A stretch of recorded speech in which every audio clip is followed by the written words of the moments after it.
todos los miércoles a las 7 p.m. por Facebook Live. Escúchanos también por Spotify, Apple Podcast y Amazon Music. ¡Bienvenidos! ¡Comenzamos!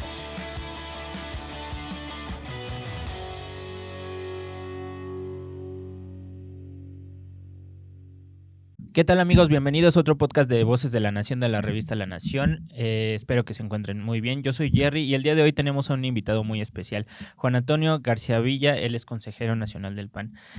¿Cómo está, consejero? ¿Cómo se encuentra el día de hoy? Muy bien, afortunadamente acabamos de terminar la sesión de Consejo Nacional convocada para hoy, sábado 17 de febrero de 2024. Consejero, ¿gusta sacar una preguntita random para iniciar el episodio de hoy? Con mucho gusto.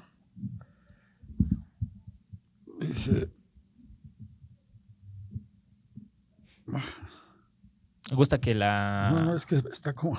Ah, sí, está doblada. Sí. ¿Cuál es tu proceso creativo o de toma de decisiones en tu trabajo? Bueno, sería? yo ya estoy jubilado. Ajá. Ya tengo algún tiempo de jubilado y ahora lo que me dedico es a lo que siempre me gustó, escribir y leer y escribir. Qué padre. Y militar en el partido, desde luego. ¿Y cómo es su proceso creativo para escribir? Es decir, de repente se le ocurren las ideas cuando está haciendo alguna cosa y se va a escribir, o las anota, o cómo es ese proceso que tiene usted para escribir. Bueno, yo tengo tres temas. Uh-huh. Uno es el político. Uh-huh. Procuro estar actualizado porque tengo una columna que se publica cada semana sobre aspectos políticos de actualidad. Okay. En el diario El Financiero de la Ciudad de México. Uh-huh. Y en 4 publicaciones del estado de Coahuila. En los 2 principales diarios, el de Torreón, El Siglo de Torreón, Vanguardia de Saltillo, El Tiempo de Monclova, y una revista muy prestigiosa en el estado que se llama Espacio 4. Ahí se publican los estudios sobre temas políticos y sociales. Aunque soy economista, también abogado, pues obviamente estando en la política, el enfoque es netamente político. Claro. Ya tengo muchos años escribiendo en El Financiero. En un tiempo también lo hice para la cadena del Sol de México, que es organización editorial mexicana. Uh-huh. El otro tema es el béisbol. Okay. Yo escribo cada semana una columna que se llama La Peña Beisbolera. Ok, órale. Así es, sí. Y pues aficiones de lecturas es el Quijote. Okay. Yo he leído 5 veces el Quijote. Uh-huh. Y acabo de publicar el mes pasado un libro sobre el Quijote. ¿Es su favorito, el Quijote? Sí. De hecho, sobre el Quijote he publicado como 500 artículos periodísticos. ¿Cómo cree? De crítica, sobre todo la biografía de Miguel de Cervantes, sobre crítica literaria del Quijote. Uh-huh. Escribí 370 refranes del Quijote. Bueno, cualquiera los puede extraer de la lectura del Quijote, pero yo los saco, los documento, cuáles son los antecedentes de ese refrán, cómo ha variado, si fue idea propia de Cervantes o él lo retomó, cómo los aplica. Yo creo, modestia aparte, que aunque hay muchos libros que hablan de las paremias o refranes del Quijote, creo que ninguno está completo como el que yo publiqué todos los días, desde el día 1 de enero hasta el 31 de diciembre, un refrán del Quijote y unos días más, porque son como 375 refranes. ¿En dónde los publicó? Los publiqué en el diario El Siglo de Torreón, okay, que es el de más circulación en La Laguna, uh-huh. En Vanguardia de Saltillo, que es el de más prestigio en la capital del estado, y en El Tiempo de Monclova. Ok, nos estaba platicando ahorita del béisbol. ¿Le gusta mucho el béisbol? ¿Le gustan los deportes en general o solo el béisbol? En general, pero particularmente el béisbol. ¿A qué equipo le va? Bueno, en la Liga Mexicana, al de mi tierra, que es el Unión Laguna. Claro. Es el Unión Laguna. Escribí en el año 2014, qué rápido pasa el tiempo, hace 10 años, uh-huh. una efeméride sobre el béisbol en mi región, okay, de lo que ocurrió desde el día 1 de enero hasta el 31 de diciembre, algo sobresaliente de la región. Fuera del béisbol amateur o de aficionados, el semiprofesional, porque en La Laguna hay una liga semiprofesional de béisbol que en un tiempo fue semillero de peloteros profesionales, y sobre el béisbol profesional, que es un equipo que ya tiene 81 años en Liga Mexicana. Según lo poco que sé de béisbol, la verdad es que no sé mucho, he ido a uno que otro partido de los Diablos. Según mi percepción del béisbol, es mejor el béisbol del norte del país al del centro y un poquito del sur, ¿no? ¿Cuál es su percepción acerca de esto? Hay varias ligas aparte, ¿no? Bueno, ligas profesionales hay muchas, pero las dos principales son la Liga Mexicana, que es de verano, que arrancó en 1925, o sea, el año próximo cumple 100 años. Sí. Y la Liga del Pacífico, que ahora se llama Liga Mexicana del Pacífico, ha tenido varios nombres. Esta liga arrancó en 1948. Es de invierno, tiene menos plazas que la Liga Mexicana, y el béisbol tiene regiones donde se juega. Básicamente el norte, en especial Sonora y Sinaloa. Pero también Coahuila, Durango, Nuevo León. En el sureste, pues Yucatán y Quintana Roo. Oaxaca, hay regiones de Oaxaca, o prácticamente todo el estado de Oaxaca. Y hay enclaves como en Guanajuato, hay municipios donde el béisbol es una pasión. Sí, claro. Guanajuato capital, Moroleón, en fin, tiene lugares donde es. Yo tengo documentado históricamente que hasta la década de los 50 el béisbol fue el deporte con mayores preferencias en México. Todo cambió con la llegada de la televisión. Claro. Aunque fíjese, hermano, primera transmisión de televisión, como le decían entonces, a control remoto, muchos creen que fue uno de los informes de Miguel Alemán. No, fue un juego de los Diablos Rojos. ¿Cómo cree? Desde ese entonces. Desde entonces, sí. El mayor problema se presentó con la huelga de peloteros de 1980. Sobre ese episodio, yo estoy por concluir un libro que hasta ahora ha habido 2 libros que no valen la pena desde mi percepción, pero no hay uno que explique ese movimiento de huelga, por qué surgió, cómo surgió, si fue manipulado políticamente, si no lo fue. Pero me faltan 2, 3 documentos clave que no he podido localizar. Yo lo hubiera querido publicar hace 15 años. Espero que ya pronto lo culmine. Ojalá que pronto los puedan encontrar. Sí. Y nos compartan también ahí el resultado de toda su investigación. Pues está ya muy avanzada. Qué padre, qué padre. Consejero, queremos también saber acerca de su historia en el PAN y su historia de cómo está ahora en el consejo, aquí sentado, cómo llegó hasta este punto de su vida. ¿Nos quiere contar un poquito más de su historia? ¿Cuándo ingresó al partido? ¿Cuándo se empezó a interesar por la política y todo esto? ¿Cómo no?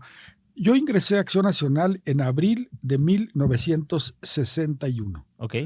En ese año yo cumplía 16 años de edad. Obviamente no era la edad ciudadana, porque en aquella época se adquiría la ciudadanía a los 21 años. Yo tenía 16.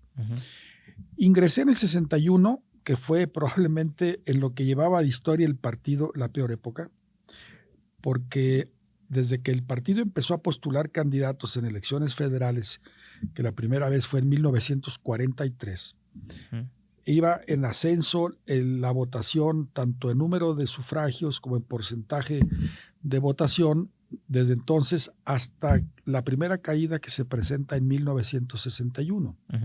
¿Por qué? Había una especie de decepción, porque en la elección de 58, a los diputados que resultaron electos, el partido les ordenó, como protesta por el fraude electoral, que no se presentaran a la Cámara.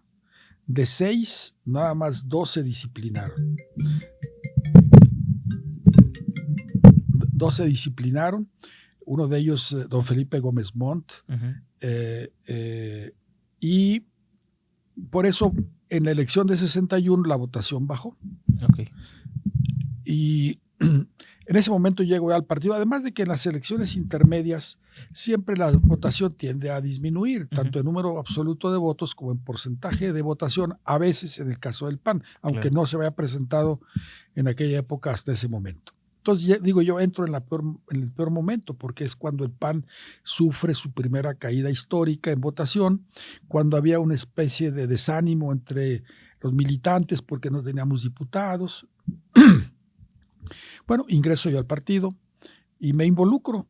Desde entonces me vengo a estudiar a México. Yo la primera carrera que estudié fue Economía en la UNAM. Okay. Cuando estaba por terminar el 4º año de la carrera, fui a ver a don Manuel Gómez Morín. Y le dije que si podía recomendarme algún lugar. Y sí, ¿En ese tiempo era rector, don Manuel? No, don Manuel era el año 1966. Ok. Tenía su despacho en el edificio que entonces se llamaba de Londres y México, Okay. ahí en Bolívar y Venustiano Carranza. Okay. ¿sí? Bueno, y me recibió. Mi primera sorpresa es la atención. A un muchacho de 20 años salía el fundador. Espéreme. Yo a lo que iba y se lo dije de inmediato. Y me empezó a platicar de cuando él llegó a La Laguna para fundar el partido, a quienes conoció, con quienes habló, quienes le respondieron. O sea, me dedicó más de 1 hora.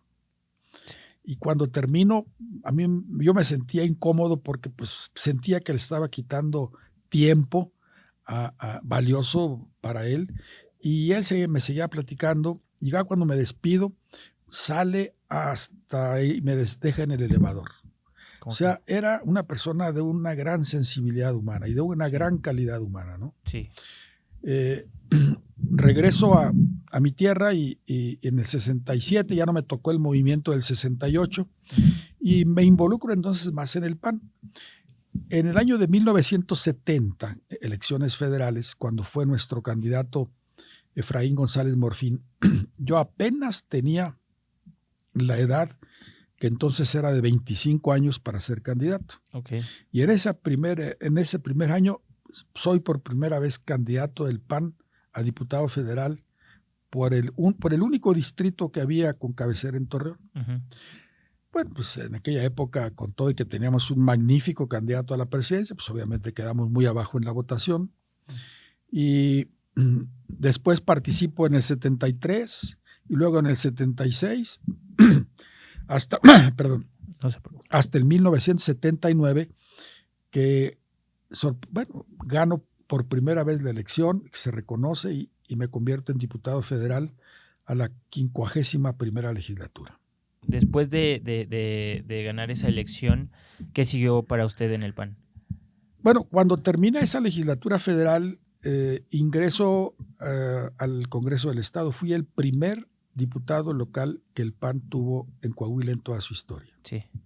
Bueno, y ahí, pues mi compañero que ya murió de diputación, que era don David Ovalina, y yo fuimos solamente 2 diputados, bueno, revolucionamos el Congreso.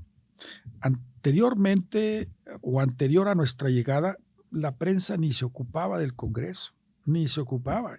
En cuanto llegamos nosotros, pues ya fue nota. Se hablaba de las discusiones, los debates, cómo discutíamos el presupuesto, la cuenta pública, las leyes de ingresos, etcétera, etcétera, ¿no?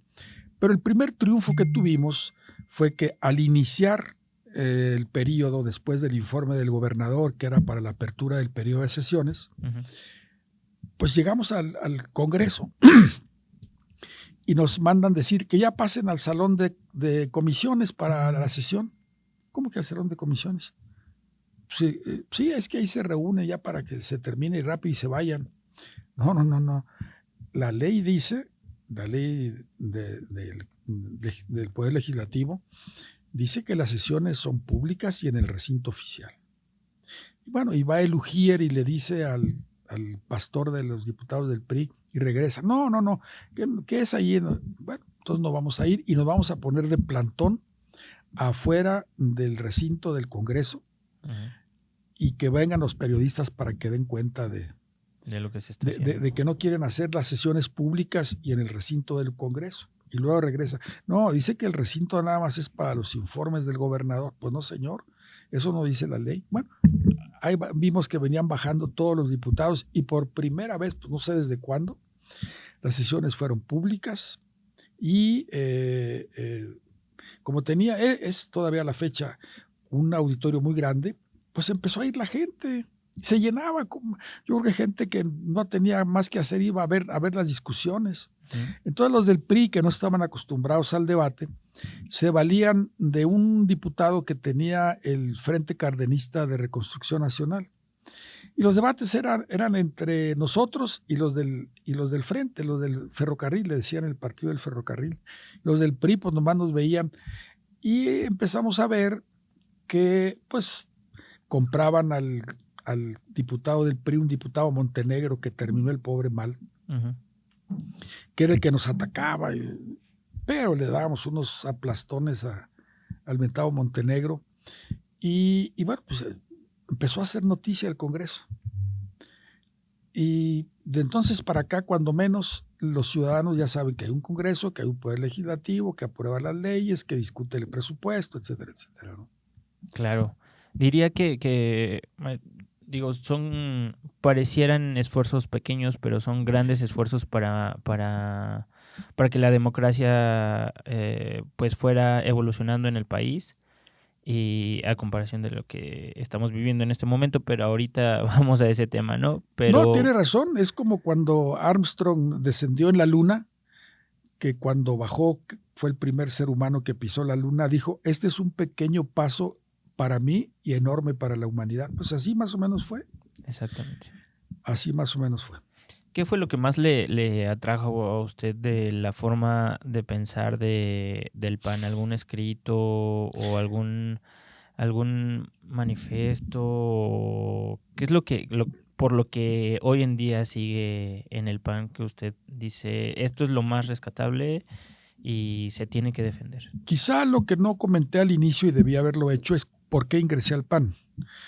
Le comenté que fue en el año de 1961 en una elección intermedia para diputados federales, en la que había mucho desánimo entre los panistas porque nos había ido muy mal, etcétera, etcétera, en la elección de 58 por el fraude, porque don Luis Álvarez fue un gran candidato a presidente de la República. Nadie ha hecho una campaña electoral visitando más de 500 poblaciones como lo hizo él. Bueno, resulta que en la elección anterior, en la de 1958, que fue en la que don Luis participó como candidato a presidente de la República, yo tenía 13 años. Y mi padre y mi abuelo a los 13 años me llevaron a votar a la casilla donde ellos votaban, ahí en la colonia, en Torreón. Bueno, cuando llegamos, en eso arriba una camioneta de líderes sindicales, empujan a la gente, se llevan el ánfora, se llevan las boletas y ya se quedó la gente sin votar. Eso me impactó a mí tanto que me motivó a que en la siguiente campaña yo personalmente, ya de 15, 16 años, me presentara en el local del PAN en Torreón y dijera, aquí estoy para servir. Esa fue la razón, o sea, rescatar la vida civilizada y democrática, establecer la democracia en México, porque fue para mí un choque, para un muchacho de 13 años, ver un asalto de fraude electoral. Don Antonio, hay una sección en la revista La Nación que se llama Contar la Historia, que tengo el privilegio, la verdad yo lo veo como un privilegio de poder hacer las entrevistas para esta sección. Sí, las he visto. Y de poder escribir acerca de todas las historias que nos cuentan las personas que vivieron en ese entonces. Y muchos nos cuentan que sí, efectivamente eran perseguidos, eran encarcelados, eran amedrentados, muchos por desgracia sufrieron consecuencias pues fatales para ellos y para sus familias. Y voy a este tema porque en realidad creo que lo que está pasando ahorita no es una cuarta transformación, sino la vieja política que se hacía con una nueva marca y creo que también la gente necesita y merece saber ¿qué es lo que lucharon todos ustedes para poder llegar a un sistema democrático como el que teníamos hace unos años? Así es. Y bueno, el gobierno de López Obrador es de un autoritarismo impresionante. Yo creo que incluso peor que el del PRI, que nos quiere regresar a etapas que ya creíamos superadas, como eso de que los órganos electorales dependan como antes lo fueron del gobierno, que destruya los mecanismos de transparencia, a querer acabar con el INAH, con el Instituto Nacional de Acceso a la Información Pública. Bueno, fue uno de los primeros frutos del PAN, porque emergió ese instituto en el gobierno de Vicente Fox. Y fue como nos enteramos de todo lo que está pasando. Ahora lo bloquean. ¿Por qué? Pues porque a un gobierno de corte autoritario, pero además corrupto, porque la corrupción yo creo que está peor que antes, pero además no quiere que existan instrumentos que arrojen luz sobre la marcha de los asuntos gubernamentales. Porque eso de querer desaparecer el Instituto Nacional de Acceso a la Información no tiene nombre. Lo grave es que muchas personas no captan el alcance de una regresión de esta naturaleza, lamentablemente. Así es, así es. ¿Y cuál es su perspectiva? Ya quisiera pasar a este tema. ¿Cuál es su perspectiva para el PAN en este año, para Xóchitl, para el PAN en Coahuila y en general en todo el país? ¿Cómo ve? Bueno, en general en todo el país yo creo que están dadas las condiciones si sabemos trabajar bien. Y no me refiero solo al buen marketing, porque ahora cuenta mucho, Claro. Sino si sabemos trabajar bien, yo le digo al estilo antiguo, dando testimonio de lo que es la política y los políticos que vienen a esto no a triunfar ni a obtener, porque fue otra frase de Manuel Gómez Morín. Aquí nadie viene a triunfar ni a obtener, sino a decidir lo que sea mejor para México. Bueno, tenemos que volvernos a ganar al ciudadano mexicano. Perdió la esperanza en los antiguos partidos. Yo creo que tenemos que rescatar nuestros valores. Bueno, ¿de qué vivía el PAN? En las primeras épocas de gran crecimiento, digamos, a fines de los 70, cuando no había financiamiento público, el partido primero vivía de lo que aportábamos cada uno de nosotros. Después vinieron las promociones económicas, como les llamaron, a la rifa semanal de un lote de autos, no me acuerdo si 10 o 12, que se rifaban en todo el país, y existía una organización para llevar a cabo esos sorteos. Yo sé de cierto, porque me consta, yo entonces era presidente del partido en Torreón, que el que tenía concesionado la rifa de los autos en Torreón, que eran todos los viernes en todo el país, a veces para el jueves ya no tenía boletos. Se agotaban los boletos. Yo recuerdo alguna vez un reportero de Excelsior que analizó este tema y decía, las rifas de autos del PAN son un plebiscito. Y además algo muy significativo. Me decía Eugenio Ortiz Walsh, un panista al que no se le ya falleció lamentablemente hace muchos años, que fue el que dirigió inicialmente promociones económicas. Decía, mira, la gran mayoría de los premios no los reclaman. ¿Y por qué no los reclamaban los que sacaban un boleto o sea, si se rifaban 12 autos cada semana, bueno, 7 no los reclamaba la gente. ¿Por qué? Porque el que adquiría un boleto de las rifas del PAN no lo hacía para sacarse un auto, lo hacía para apoyar al partido. Ese es el sentido de la lucha democrática. Entonces necesitamos rescatar los valores tradicionales del partido, volver a dar testimonio de cómo queremos reivindicar la vida pública de México para que el electorado tenga la confianza que durante mucho tiempo nos dio y que fue en aumento, ¿no? Claro. El partido tiene la doctrina para que así ocurra, tiene la tradición que le dio ese vigor, tiene su trayectoria histórica de la cual no se puede avergonzar como los demás partidos se avergüenzan de lo que han hecho. Y tenemos que rescatar la voluntad de los electores en México. Y la mejor oportunidad es esta, porque si no ganamos, ya sea las cámaras y mejor aún la presidencia de la República, yo creo que este país va a tener un gobierno autoritario, quizá totalitario, pues 20, 30 años. Claro. Tenemos la experiencia histórica que podemos conocer de Cuba y de Venezuela. A mí me tocó en los 80, con la gran afinidad que teníamos con el partido hermano de Venezuela, COPEI. Uh-huh.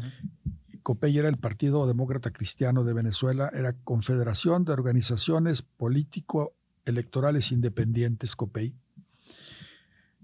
que lamentablemente perdieron los venezolanos la confianza en COPEI y llegó a tener hasta 3 presidentes de la República y llegó a tener la mayoría en el Congreso de Venezuela.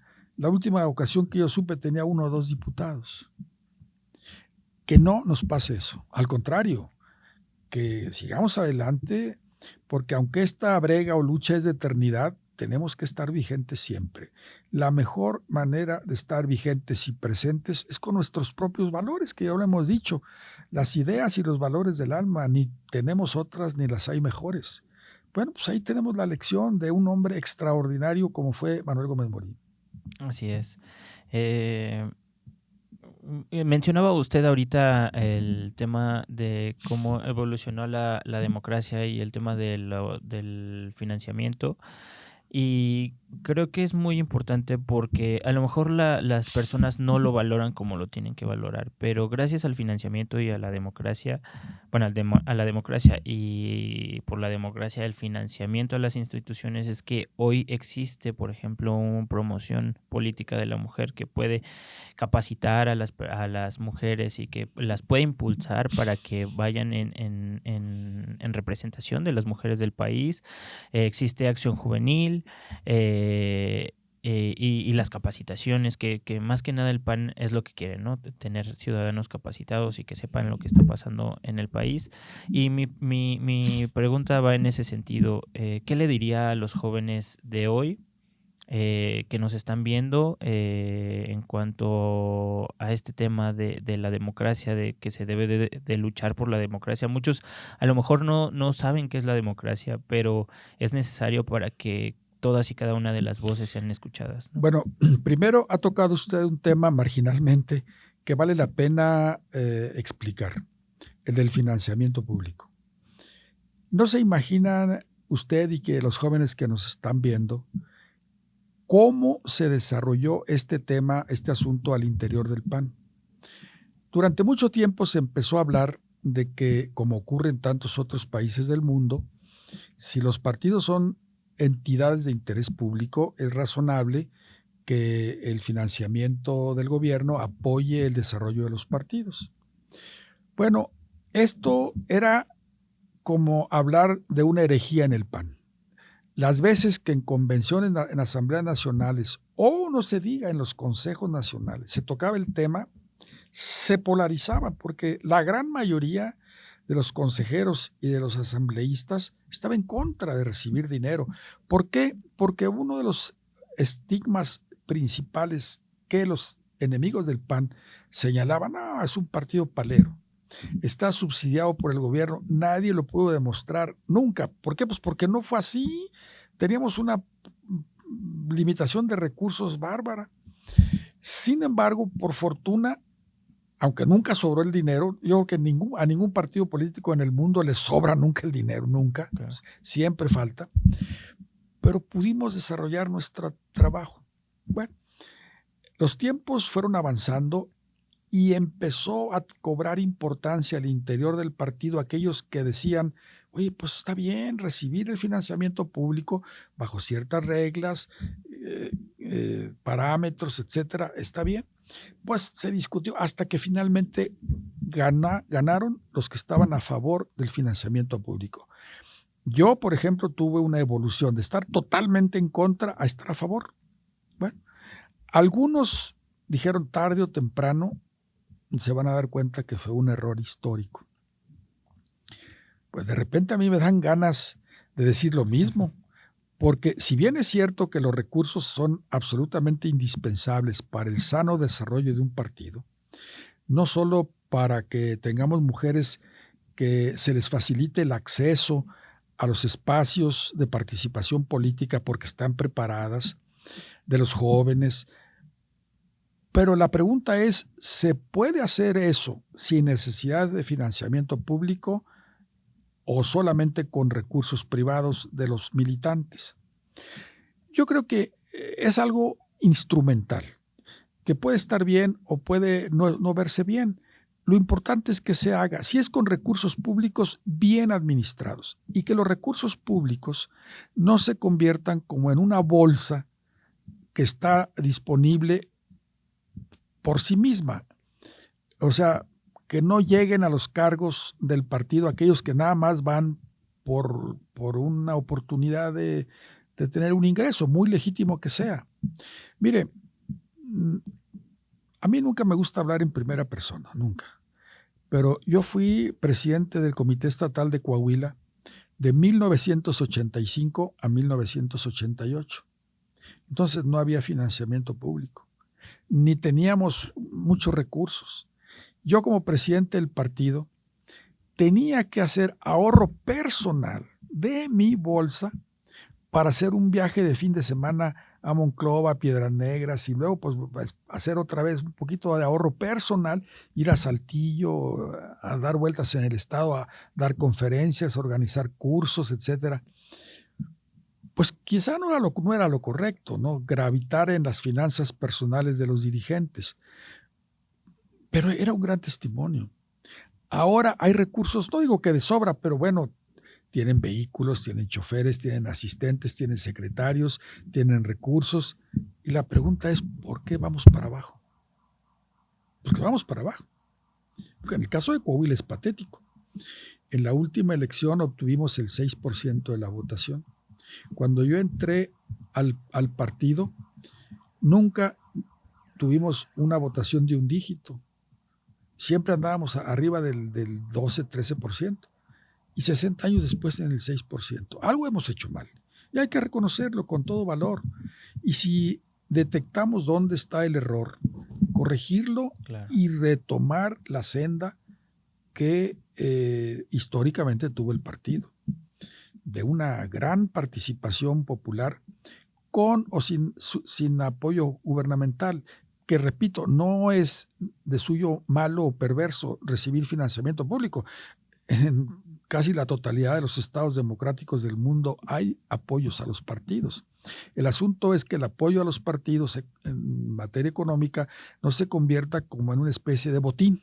Al contrario, para promover el desarrollo sano y correcto de los partidos.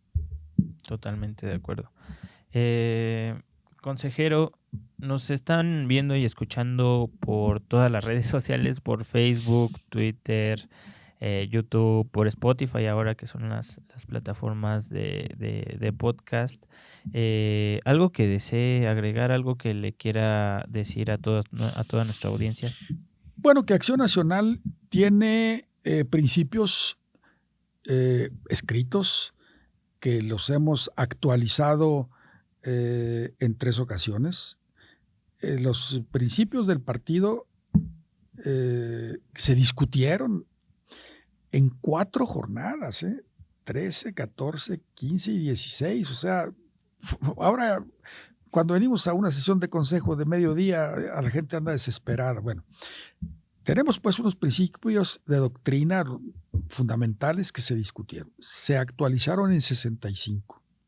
Se volvieron a actualizar en 2002. Entonces, no somos un partido que no sepa qué opinar o cuál es nuestra visión de la vida humana y de la vida pública y de las principales cuestiones de la vida en sociedad. Tenemos respuestas de las que no nos avergonzamos. Tenemos además algo que fue en lo que fue pionero el PAN. Antes de que la legislación electoral exigiera a los partidos políticos tener una plataforma electoral, un documento en el cual presente lo que va a hacer si gana una elección.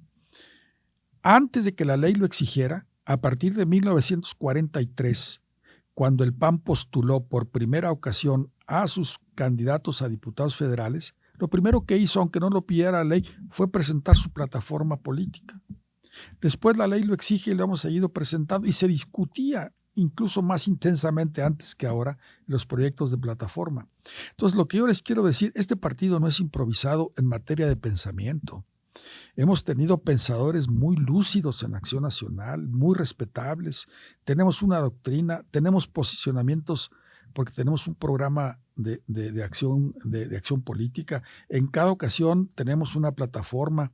Somos un partido serio, responsable, que ha tenido errores, porque nada es perfecto en este mundo, pero lo importante es que los hayamos detectado y que los queramos corregir. Yo invito a los jóvenes, a las mujeres, a quienes nos estén escuchando y viendo, a que valoren mucho esta trayectoria histórica del único partido que ha sido democrático siempre. No como los de izquierda, que antes abominaban de las elecciones y ahora se refugian en las elecciones para querer convertirse en un partido totalitario. Eso es un error muy grave. La democracia no admite ese tipo de posicionamientos y el PAN rescata lo que se puede alcanzar en democracia y en libertad. Que valoren mucho todos los ciudadanos, pero en particular los jóvenes, porque hay un gran vacío de participación electoral de los jóvenes. No se imaginan lo que puede ocurrir en México si a partir de estas elecciones del 2 de junio caemos en una situación como la de Venezuela. Personajes que tenían su proyecto de vida resuelto, ahora de migrantes en trabajos infames. Bueno, todo trabajo es digno, pero con medios de vida muy precarios, porque no supieron defender su democracia. Así es. Don Antonio, muchas gracias por su tiempo, gracias por brindarle este tiempo a la revista, a nosotros, para hacer este episodio. Y pues bueno, La Nación es su casa, aquí tiene las puertas abiertas cuando guste. Es mi casa y es mi colección, yo tengo casi completa la colección de Naciones. Qué padre. Me faltan por ahí unos números que se perdieron. Yo los mandaba empastar acá. Uh-huh. Y siempre traía 3, 4 años. Y lamentablemente cuando traje 4 o 5 años en pastar, en el sismo del 85, la imprenta desapareció. Y entonces pues, perdí esos años. Sí. Y un poco el interés en continuar la colección, pero tengo ahí para empastarlos. Pero yo creo que de los particulares somos ya pocos los que tenemos, en mi caso, la colección casi completa empastada hasta el 85, y luego con los que se perdieron, pero posteriormente con los números ahí pendientes de empastar. A ver si nos puede mandar una fotito para presumirla aquí en los comentarios. Sí, claro. No se imaginan el tamaño que tenía la revista, ¿no? Sí, exacto, sí, era enorme. Y pues a ver si un día de estos también lo podemos visitar ahí cuando gusten. Para poder ver toda su colección. ¿Está en Torreón? Muy bien. ¿Cómo no? Bueno, pues muchísimas gracias. Muchas gracias, amigos. Nos vemos y escuchamos en el próximo podcast de Voces de la Nación de la revista La Nación. Hasta la próxima. No olvides escuchar el próximo episodio. ¡Hasta la próxima!